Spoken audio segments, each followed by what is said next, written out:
आज हम एक नए डिफेंस की बात करेंगे टॉर्ट में, प्लेंटिव द रॉन्ग डूअर। इसका मतलब ये होता है कि जब कभी प्लेंटिव कोई अनलॉफुल एक्ट करता है तो वो डिफेंडेंट पे कुछ क्लेम नहीं कर सकता। अब हम देख लेते हैं कि मैंने यहाँ पर क्या लिखा है। बहुत लंबी चौड़ी बात नहीं है, बड़ा लग रहा है देखने में, बहुत ही आसान सी चीज है।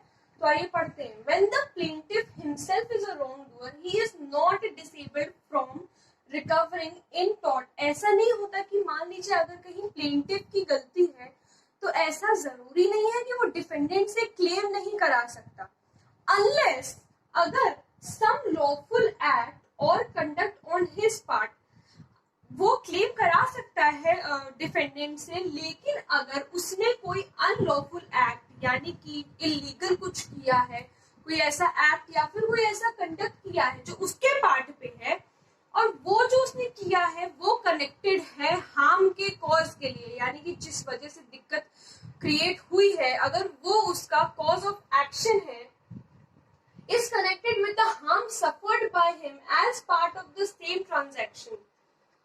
जब कोई गलती मान लीजिए हुई है और प्लेंटिफ ने कोई गलती करी है, कोई अनलॉफुल एक्ट किया है, तो वो डिफेंडेंट पे कुछ क्लेम नहीं कर सकता, तब वो टॉर्ट को रिकवर नहीं करा सकता। सारे केसेस में ऐसा नहीं होता है, बस गलती अगर प्लेंटिफ की है, जरूरी नहीं है कि गलती अगर प्लेंटिफ की हो तो वो टॉर्ट में रिकवर ना करा पाए, लेकिन अगर कोई अनलॉफुल एक्ट या फिर कोई अनलॉफुल कंडक्ट उसके पार्ट पे हुआ है, प्लेंटिफ के पार्ट पे, तब वो डिफेंडेंट से क्लेम नहीं करा सकता।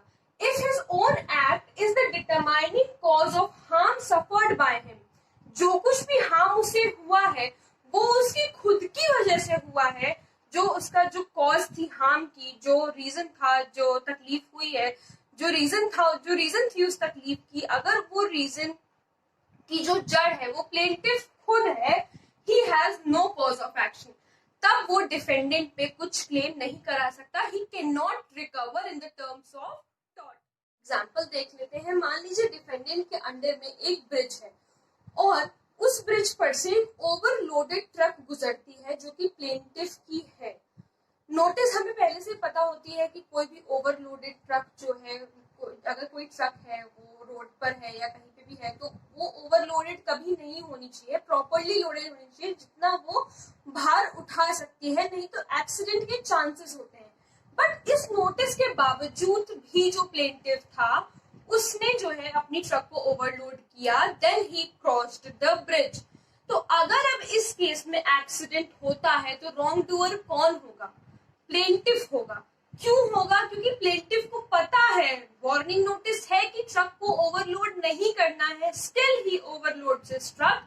तो अगर उस केस में जो एक्सीडेंट होता है तो उसका जिम्मेदार सिर्फ और सिर्फ प्लेंटिफ होगा। इसीलिए हम ऐसे इस एग्जांपल से समझ सकते हैं कि the plaintiff the wrongdoer, he cannot then recover in tort, यानी कि वो डिफेंडेंट पे कुछ भी क्लेम नहीं करा सकता। यही चीज में लिखी है मैंने इस हिसाब से, जो ये लास्ट दो लाइंस लिखी हुई है मैंने इस हिसाब से वो एग्जांपल दिया ब्रिज वाला।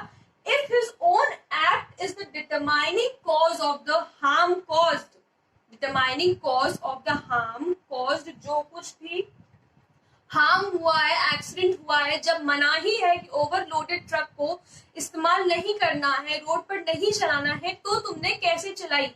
वो ट्रक प्लेंटिफ का था, तो इसमें गलती किसकी थी? प्लेंटिफ की। तो यही इसमें लिखा है, his act, if his own act is the determining cause of harm suffered by him, जो कुछ भी उसको दिक्कत परेशानी हुई है, उसका माल खराब हुआ, उसको इंजरीज हुई, he has no cause of action, वो डिफेंडेंट पे कुछ भी क्लेम करा नहीं सकता, because he himself is a wrongdoer, he has no right to drive an overloaded। Case ऐसे समझ लेते हैं, मतलब इसी एग्जांपल का दूसरा केस हम ऐसे समझ लेते हैं, दूसरे एंगल से सोच लेते हैं।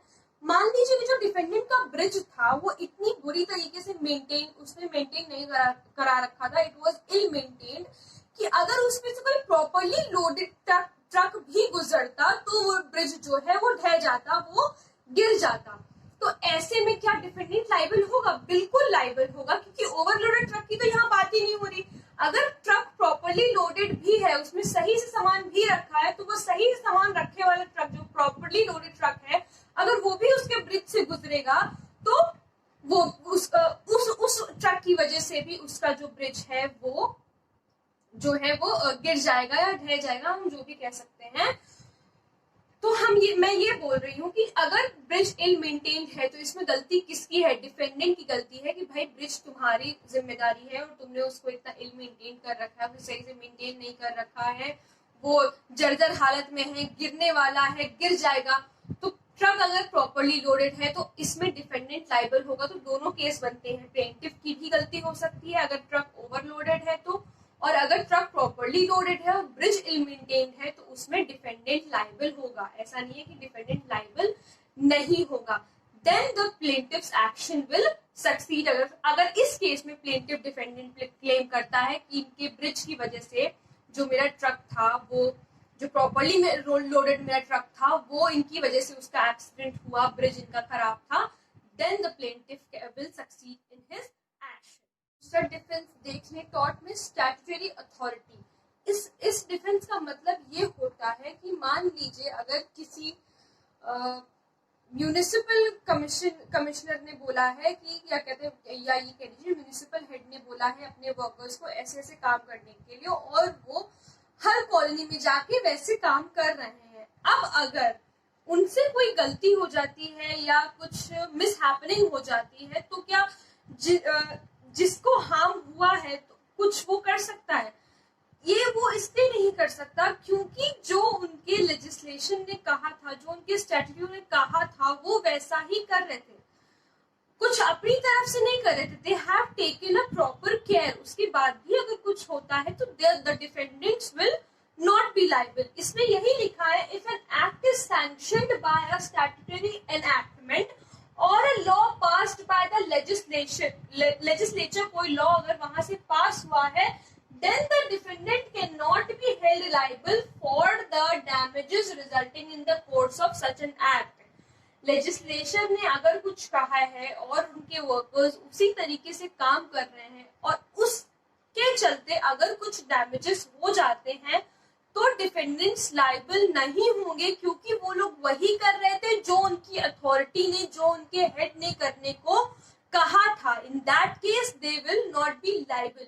यही है स्टैट्यूटरी अथॉरिटी। अथॉरिटी का एक केस है, हम वो देख लेते हैं, wagon versus staff world rail company. इसमें क्या होता है कि जो डिफेंडेंट होते हैं वो अपना काम कर रहे होते हैं, उन्हें जो काम दिया गया होता है वो अपना काम कर रहे होते हैं कुछ इंजन से रिलेटेड। तो इसमें क्या होता है कि जो इंजन होता है वो स्पार्क कर जाता है, गलती से वो इंजन जो है स्पार्क कर जाता है जिसपे वो लोग काम कर रहे होते हैं। तो ये जो प्लेंटिफ होते हैं, इनके लैंड पर कुछ वुड्स होती हैं जिन पर आग लग जाती है इंजन के स्पार्क के वजह से। जो एमिशंस होते हैं स्पार्क से, उनसे इनके वुड्स को आग लग जाती है, प्लेंटिफ के वुड्स में आग लग जाती है। तो भाई प्लेंटिफ क्लेम करते हैं कि इन्होंने ऐसा ऐसा कर दिया, तो क्या डिफेंडेंट्स लाइबल होंगे? बिल्कुल नहीं होंगे, क्योंकि दे हैव टेकन प्रॉपर केयर। उन्होंने वो अपने हिस्से का काम बहुत अच्छे से कर रहे थे। ये सब जो कुछ भी हुआ एक गलती से हुआ। They were doing nothing for what, और they were doing nothing for what they were assigned to do. जो उनके लेजिस्लेचर ने, जो उनके अथॉरिटी ने, जो उनके स्टैट्यूट ने उन्हें कहा हुआ था, वो सिर्फ उतना ही काम कर रहे थे, उससे ज्यादा नहीं कर रहे थे।